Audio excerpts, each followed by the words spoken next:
Hiya, welcome back to my channel. Oh, I'm so glad that the lighting is better in this video because I literally have just done another video and it's like the lighting wasn't ideal because I was moving around and it's a really dark, dingy day, but luckily I'm well lit in this, which makes me very happy. I love how I always start my videos with a bit of ramble, but there we go. Usually it just continues throughout the whole one, but there we go. This is more of a factual video, so that won't be this type of video. As you can see in the title, this video is going to be about starting a small business, and I've literally just got onto the game in this. So truthfully, I have got some experience in this though, because I did start a business when I was like 11. I sold jewellery. I've always been quite entrepreneurial, and I had like a business plan for like a restaurant I wanted to open as I was older and stuff like that, and like I was getting into like healthy eating and stuff like that. So anyway, there we go. A lot of experience, some like self-directed experience. My dad has been entrepreneurial throughout his life and he had his own business and I was like inspired. Well anyway, I've mentioned in the past that my jewellery business though, it was only selling like Pandora style beads from like eBay and then like taking them to like craft fairs and stuff. But I saw quite a few of them. People liked them because they could pick out their own beads. But anyway, very active 11-year-old I was. So yeah, this is more from the standpoint of my current small business, which basically is an online store, which I always try to mention. I always keep mentioning it, which I'm sure you've heard me say the word online store about 50,000 times. I am going to do a little scroll through of like what it looks like on my online store while I'm as part of this. Possibly at the end though, but I'll talk about some like things for like general use first, obviously, because this isn't about like me advertising my own store. It's about like passing on how I've found that like good tips and stuff. So basically, and the first one I want to talk about is well actually, I'm going to do the religious side at the end because I've literally looked up religious quotes about work recently. But I'm going to do all the practical stuff first because then we'll do the religion at the end. So platforms, looking where you want to advertise your business. I'm going to do it in what level of interest and what I want to talk about first, because I just feel like these are bigger. They're not in order of like the time. It's more the interest of like what you might want to think about.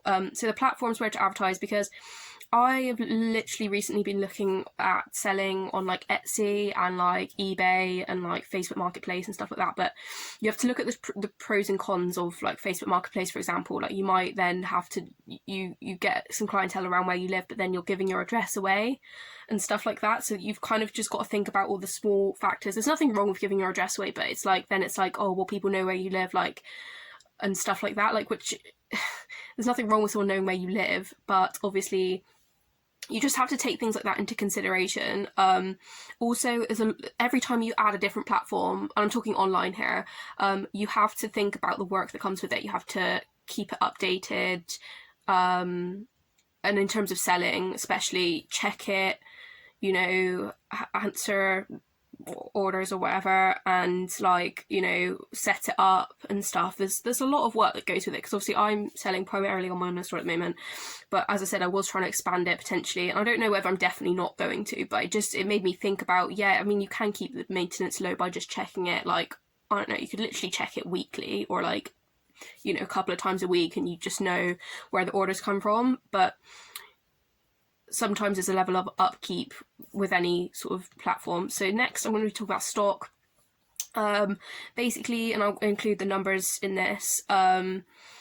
So quickly for the platforms as well, I found that making my online store, I got off Wix, because I looked around and there was quite a lot of like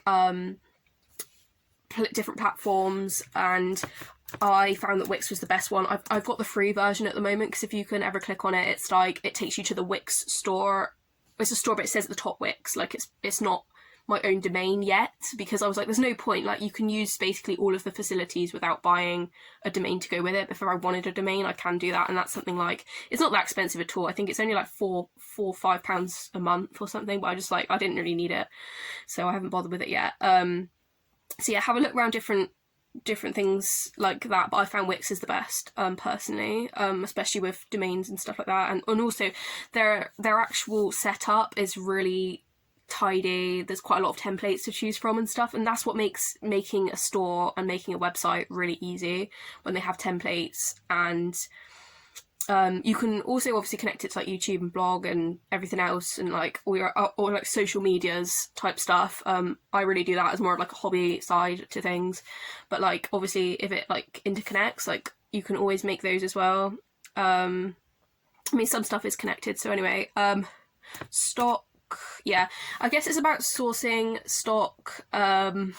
And when I said small business here, I'm talking about more of a like store style business, because I can't really tell you about like starting a restaurant, because that's like not what I'm doing, even though I wanted to when I was younger. That's not for me anymore, I don't think. I think it's enough stuff going on. I'm going to try not to tangent, because this is more of a to the point kind of video. So yeah, stock, sourcing stock, figuring out the prices of stock, basically like making sure that the numbers fit, which I'm still on that at the moment, making sure that like the fact is you've got to think about the type of stock you want, whether it's going to be sourced from somewhere, or you're going to make it, or you're going to upcycle it like I'm doing, or you're going to like, you know, whatever, where it's going to come from, what that's going to cost you in labor, and also in stuff like, you know, cost, and then what you're going to sell it for. And like usually you kind of can tell whether you can make any sort of profit from it. Like for example, if you're going to buy like, you know, solid gold items, but like usually you can sort of like make a profit from something, but making sure that it's marketed at the right price for what it is like so important.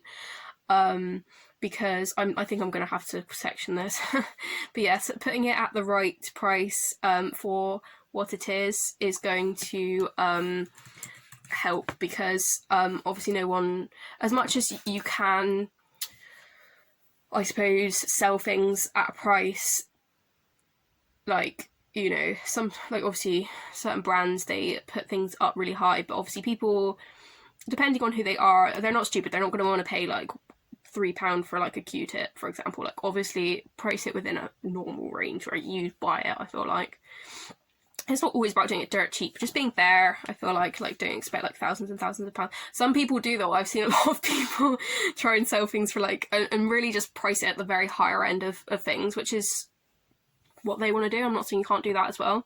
I feel like take into account your pricing. So expansion.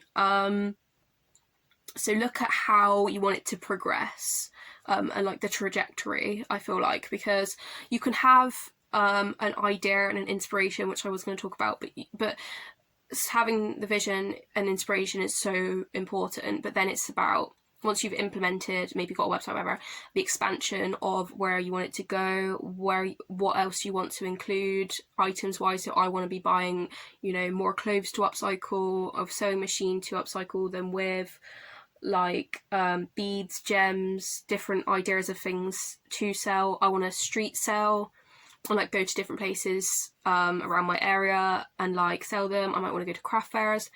I might want to sell them at local stores. And this is like this isn't just me. I'm not saying like, oh, this is just like my idea. Like, go ahead. Like, if you want to do the same thing, I'm encouraging you, please do. Like, I'm not saying that like it's up to you to do that, but I'm trying to encourage this as well. Like, I'm not like, okay, like go to my online store, like whatever. No, I'm like I feel like we live in a world that is largely dominated, not saying it's bad, by conglomerates, and I think making small businesses is so good, and it's like it needs to be hyped up a bit, you know what I mean? Like local businesses, come on, like where are you? No, I'm joking. I'm sure there's lots of small business. I'm just saying I'm being a bit over the top here, but yeah, I'm encouraging, like, please go ahead. I'm not trying to discourage, in fact I'm trying to encourage. So investment is the last one I'm going to be talking about. Actually, I'm going to talk about inspiration and vision as well. But yeah, investment, just, I'll quickly talk about inspiration and vision, which is that, yeah, having a root idea and like in motivation and like something, I feel like for an initial idea, you want to find something that you're interested in and something that maybe you've got experience in, or even if you don't have experience in it, just to know that you can do it. I feel like everyone works in a different way, so I'm not going to be like, oh, you have to be passionate about the things. I know a lot of business people, business-minded people, you know, you get an old man that's like likes business, but he starts selling, you know, women's like bags or whatever, like, because he knows that there will be a profit from it. For me, I'm actually passionate about the stuff I'm selling. I enjoy clothes, I enjoy fashion, I enjoy stuff like that. I enjoy making it. So it's actually a bit of a passion project as well. But I feel like if you're looking for an idea, obviously, yes, go on the profit, but I feel like it's more fulfilling probably to go from a place of you actually have, you know, an interest in what you're selling. But equally, everyone thinks a different way. Like, some people could just be completely motivated by the price, you know, like, and the up, you know, the profits, and that's fine too, like, go ahead. But yeah, having a vision and inspiration, I would just say, like, if you can, like, if it's a side like hustle or whatever, I would just encourage to like look into it and go for it, and not be like, oh well, I mean, obviously everyone's circumstances are different, but I would try and like push you to like look into it, like, please, because that's what I've done. Like, and to be honest with you, it's something that I've always like dabbled in and like done a bit of experience with, but I feel like now it's like a good time for me to do it like again. You know, and also it's about having realistic expectations, because from someone that's put it up already, you know, you have to be patient, you have to not expect the world, and make sure you're doing it for the right reasons and not have unrealistic expectations. I feel like, just like, you know, I think you have to just take what comes and be grateful for what it is, as long as it's something you're enjoying. So investment, yeah, it's finding, I actually will give you some tips on this, which I have, there's government schemes called New Enterprise Allowance, which will give you, basically, I think it's about £1,200 over 26 weeks to invest into a new business. So I've applied for that, and I've got a meeting about that in a couple of days, just for like some extra income to like get all the first stock and stuff, because I haven't got a lot of money saved up to just like throw into this. If I did, I would, but I actually don't. So it would be great to have some of that money to like help me along with it. And another one I've signed up to is a Prince's Trust course on enterprise in December, because they're all quite booked up. I've done a Prince's Trust course before, which was good, which was great. I really enjoyed that. They're really, one thing I've seen about Prince's Trust is they're so supportive. They're really, really, really, really, they just care. Like, the people there that work there, it's really nice, like the atmosphere and everything. I really do, I do appreciate like that when I hit the pads. Like, obviously, like, it's still a scheme, but at the same time, like, I really look forward to that, because the course, I feel like I might is it online? I'm not sure. It might be online now because of COVID. It's still in December, but they've actually offered me another course through Prince's Trust, which was similar but related. Like, I think it's like online marketing or something. Which, to be honest with you, I will be honest, I'm not massively interested in business. I tried a business related course in younger years, which I really didn't like, because I was like, I just didn't like it. So I didn't do it. But the fact is, I literally feel like, another thing about Prince's Trust is that they can give you a grant, potentially, if they help you with your business plan, they help you market it, they help you, give you basic ideas, they help you with the profit margins, they help you just generally, there's like a lot of stuff that they help you with, and they take people that have already done it, and they like sort of like can just sort of like give you a bit of a head start, and they can like kind of keep an eye for you know, a few weeks or whatever after, and potentially give you a grant towards like, you know, trying to invest further into it, because that is the thing about businesses as well, you have to think about that. And I will just really quickly, I'll try not to use any quotes right now, because I can't bother to look them up. I did look at religious quotes on work and money, actually, because I always like to get a religious standpoint recently on this, because I'm like, I don't want to mess around with the computer, but screw it. Religious quotes on work. So I feel like the main idea I got from looking at that was not to focus on money as like an idol. Like, don't give money power over you, because it's still a material possession. Like, getting a little bit more expanded here is like, we're not going to die with anything. We're not going to die with any, it's like ashes to ashes, dust to dust in terms of our bodies. So we're going to like die as dust. We're made from dust, and we're going to die as dust. So money will also be dust, so it's nothing in terms of Jesus and everything. So don't be like overly focused on money. Don't be covetous in terms of trying to get loads of success from something. But I think there's a balance here, because it's trying to say don't be greedy with what you expect, but there's actually a lot of positive things around work. It says something like God will reward you for work, and he will give you like energy to do it. Says here is Colossians 3:23-24.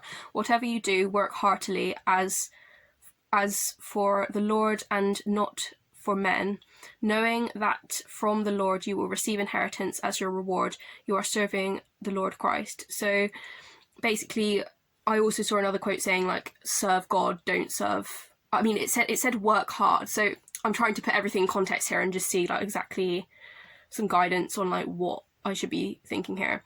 Let us not grow weary of doing good, for in due season we will reap if we do not give up. Galatians 6:3. You shall eat the fruit of the labour of your hands. You shall be blessed, and it shall be well with you.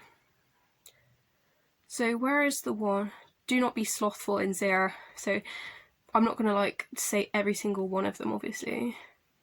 But there was one about God will reward you for your work. Like God is with you in your work. Like, and I think that I was looking them up yesterday, and I saw this whole thing about things about like a boss. Like if a boss is being like a bit challenging, like what's the Bible quotes on that? And it said something like, don't fear like people that are gonna try and basically like knock you down. Like God's protecting you every moment and stuff like that. So that's just interesting to chuck in there. Like I would be working for myself, like mainly, but like obviously if you ever have to work with anyone.